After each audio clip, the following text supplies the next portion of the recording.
This is definitely by far the oldest case that I've been associated with. We couldn't imagine anyone wanting to do anything like that to her.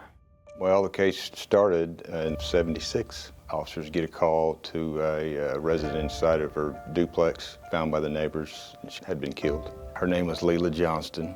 My grandmother was a very loving, caring person. She sewed fantastic. She made all my school clothes. She cared for her yard and her home. We would visit at least once a week, just spending time with her, telling stories. I felt that she was an integral part of my life. The victim was an elderly female. She lived alone. She lived in the downstairs section of the duplex. You know, as is the norm, detectives responded to the scene back then. Worked their case up, got some evidence, started trying to track down leads, but ultimately none of that panned out. It was devastating. We were extremely upset and confused because they didn't take anything from the house.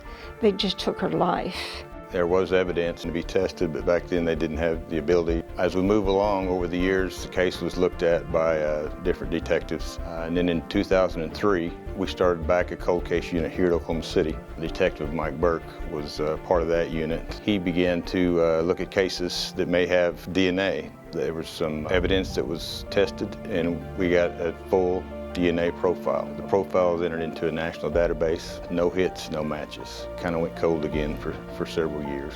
I thought it would never be finished. It had been so long. It had been, you know, the little gnawing in the back of your head all the time that, who did this?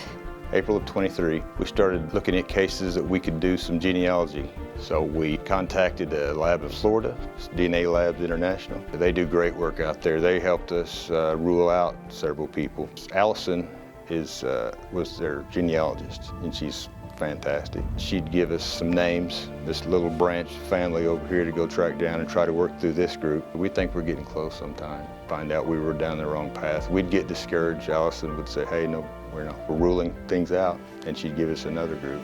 She was excellent. Big part in solving this case. But ultimately, it led us to Charles Droke. Charles was actually the victim of a homicide, and we still had DNA from that case. I just couldn't believe it. After all these years, to finally have an answer.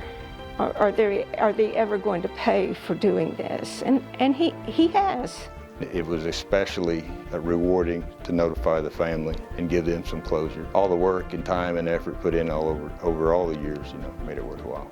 I'm just extremely grateful for the police department, the gentlemen who've worked on this to find this answer. I can't thank them enough. It is very important that this is solved. I feel an inner peace now.